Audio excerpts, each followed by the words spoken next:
canção, não porque é eu que estou cantando, mas porque aqui é um lugar santo. Agora imagina você passando por tudo isso e dentro do seu quarto você orando a Deus e dizendo:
com cada um de vocês.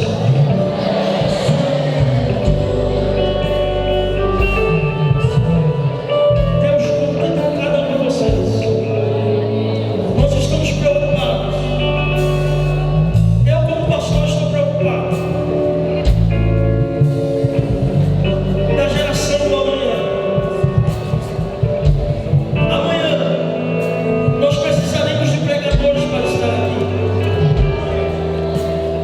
Amanhã nós precisaremos de cantores para estar aqui. Amanhã os nossos pulmões irão cansar. Iremos ficar velhos. Deus conta com vocês. Deixa eu chorar junto com vocês. Deixa eu chorar junto com vocês. Não deixe. Por favor, senhor, por favor. Não deixe a sua geração adormecer. Não deixe a sua geração dormir. Faça alguma coisa. Nós, pastores, iremos entregar a vocês a responsabilidade. São vocês que irão levar a igreja adiante. Nós nos encontraremos lá quando ele vir, quando o noivo vir buscar a sua igreja.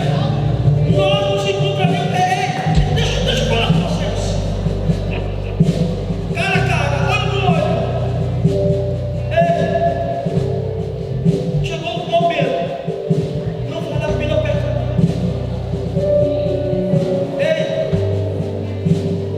Aquela pessoa que está te aperreando, que não é crente, que quer namorar com você, deu fora dele. Diga: eu sou um crente lavado, remido pelo sangue do Senhor Jesus. Mas será é conhecida como uma geração de avivamento. Se vocês estão comigo nessa palavra, levante a mão para o céu.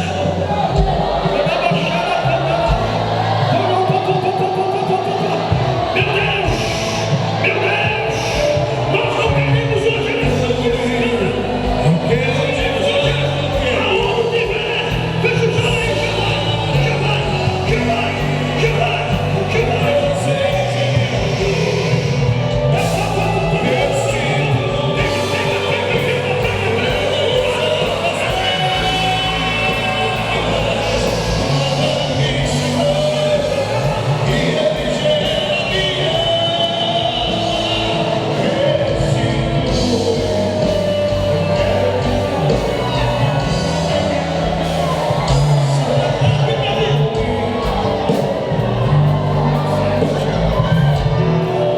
Olha aqui para mim que eu vou entregar tudo. Olha aqui para mim. Eu não vou para casa se não entregar. Deus não quer que a gente seja conhecido como uma geração sensual, como uma geração de saias curtas, como uma geração de homens de calças arrochadas. Deus quer que as jovens sejam conhecidos como uma geração de mulheres que buscam a presença de Deus e que de Deus tem fogo no altar. Daqui a pouco vai cair, não está preocupado não, daqui a pouco vai cair mesmo no céu. Você viu a palavra do pastor presidente, que muitas vezes ele chegava aqui em um congresso como esse, de paletó, de gravata, ele às vezes escandalizado por isso. Mas Deus está procurando um homem. Cadê? Dessa multidão, tem um ali que quer, cadê outro que quer? Cadê? Tem outro ali, cadê? Mas tem Número 1, livro Revelação de Deus ou Revelação de Jesus Cristo a João, a Igreja do Senhor. No capítulo de número 1, gostaríamos de iniciar a partir do verso 10 para entendermos o que iremos mencionar, o que iremos ministrar nesta noite.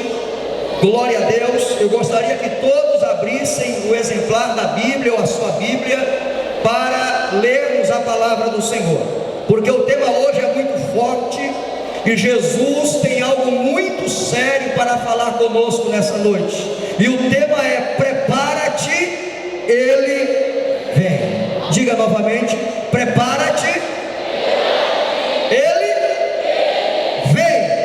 Agora olhe para seu irmão. Isso são métodos pedagógicos. Olhe para seu irmão, toque nele, olhe para ele, olhe na face dele e diga: prepara-te. Jesus está voltando. Jesus está voltando. Quem sabe hoje, presbítero Emerson, irmãos, pode ser o último congresso da Unipad Nordeste. Quem sabe hoje pode ser o último momento nosso aqui na terra. Quem sabe hoje a trombeta toca e Jesus arrebata a sua igreja para a glória. Quantos acreditam nisso? Dá um brado de glória a Deus. Vamos ler a palavra do Senhor.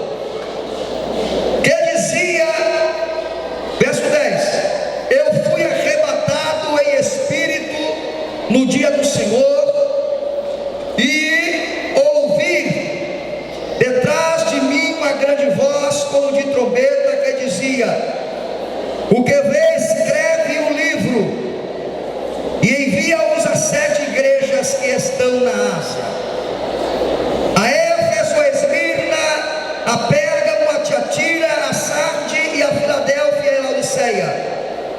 Enviarei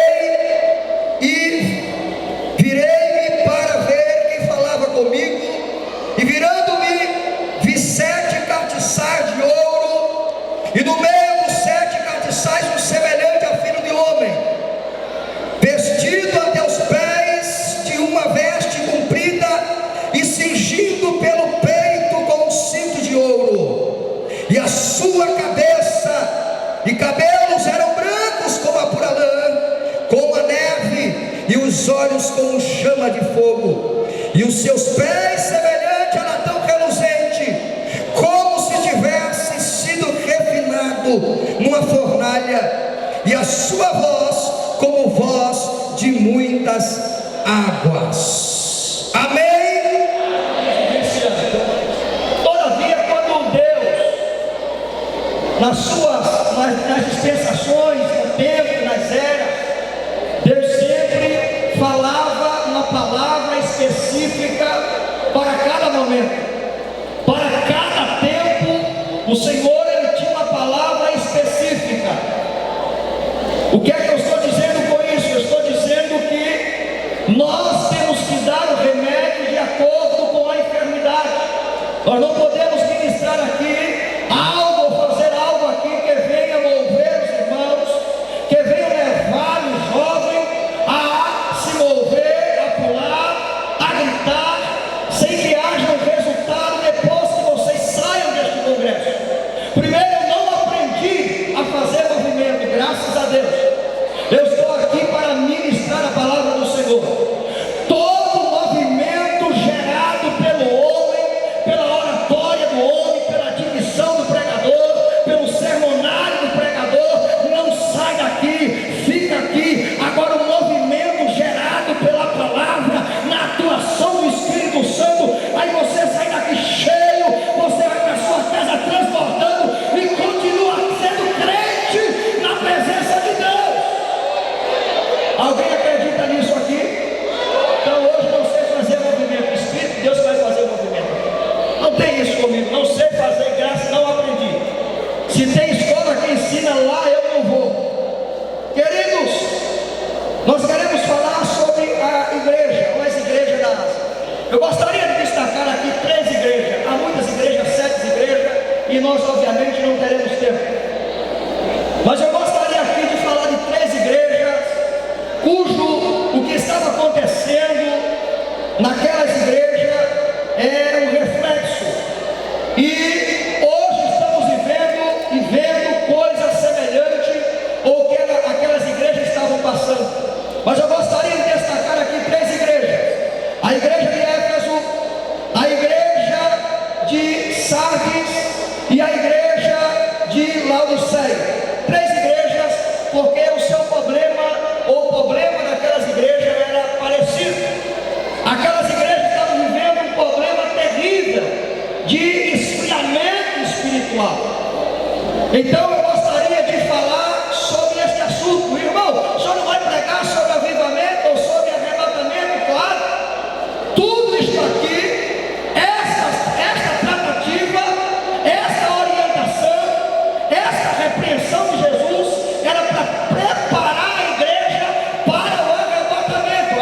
mensagem de Jesus era para preparar a igreja. Então não quero falar de arrebatamento, eu quero falar de uma palavra que prepara a igreja para o arrebatamento. Meus queridos irmãos, é bom entendermos que na igreja, ou lá na Ásia Menor, existia 7 igrejas, o irmão sabe disso, e o Senhor Jesus, por intermédio de João, envia, ou ordena ele que vier enviar 7 cartas. Dessas 7 igrejas, das 6, tinha problemas sérios que precisava ser reparado, ser tratado. Irmãos, a igreja precisava ser preparada. Se você observar dentro do contexto das 7 igrejas, você vai perceber que Jesus está dizendo: esse que eu venho sem demora. Guarda o que eu tenho para que ele me roube a tua coroa. Jesus também está falando: eu venho como um ladrão, prepara-te. Jesus também fala que ele faria daqueles que vencesse coluna lá no santuário do seu Deus. Então, as 7 igrejas, a mensagem das 7 igrejas era exatamente a preparação para que as igrejas se preparassem para o grande dia do Senhor. Mas quando nós observamos isso, um método para que o mundo conheça Jesus é através da sua igreja, e ele está no meio dela, ele está no meio dela, glória a Deus. E ele passeava no meio dos 7 castiçais. João agora começa a descrever como está o nosso Jesus. Irmãos, o privilégio que João teve, nenhum dos apóstolos teve. Os apóstolos viu Jesus lá sanguentado, viu Jesus lá quando foi humilhado, viu Jesus quando ainda estava encarnado neste corpo. Mas João agora descreve um Jesus totalmente diferente. Não é o Jesus que alguns falam e descrevem por aí. Não é um Jesus com cara de sofrimento. Não é mais um Jesus com coroa de espinho na cabeça. Não é mais um Jesus chicoteado, ensanguentado, humilhado, cuspido. Não é mais um Jesus que caiu com madeira no chão. O Jesus que João descreve agora é diferente.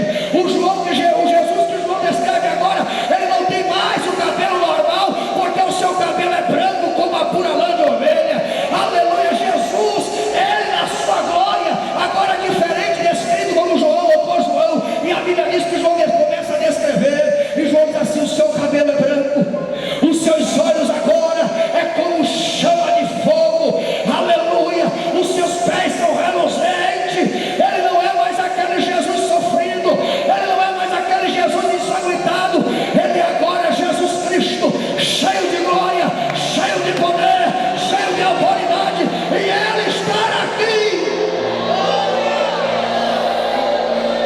Aleluia. Olhe para teu irmão, toque nele e diga para ele: o Jesus que está aqui nesta noite não está mais ensanguentado. Olhe para seu irmão e diga: o Jesus que está aqui nesta noite não tem mais os olhos de sofrimento e de dor. Olhe para teu irmão e diga: o Jesus que está aqui nesta noite, ele está revestido de poder e de glória. Aleluia. Ele passeia no meio dos 7 castiçais. Meus irmãos, havia algumas advertências. Gostaria de adiantar, não dá mais tempo, mas havia algumas advertências. Jesus advertiu a igreja acerca de algumas ameaças que cercavam a igreja. Primeiro, ele manda escrever a igreja de Éfeso. Éfeso era a segunda cidade maior do Império Romano, muito rica, e esta igreja foi fundada em um contexto espiritual tremendo. Quando esta igreja foi fundada, pastor Moisés, havia um fervor, um poder. O Espírito Santo, os irmãos, era cheio de graça, cheio de virtude.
séria essa igreja. Igreja grande, templo grande, São Paulo, Narciso Garcia. Que adianta a igreja grande e o povo frio? Que adianta a igreja grande e o povo morto? Precisa estar vivo, precisa estar vivo, cheio do Espírito Santo de Deus. Prepara-te!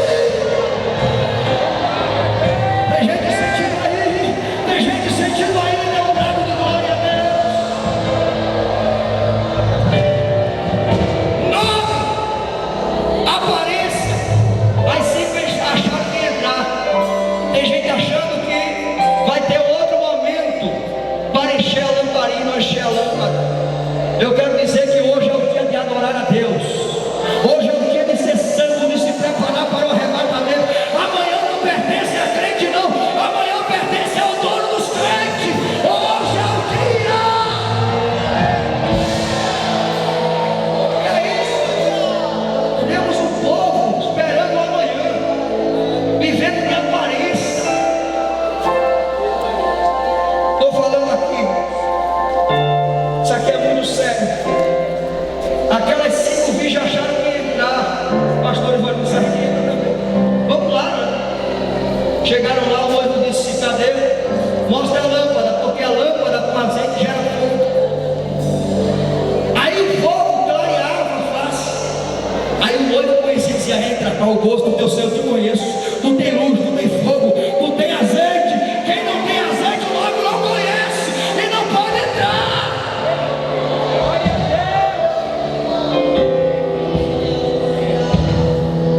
Tu tem aparência de vivo, mas está morto.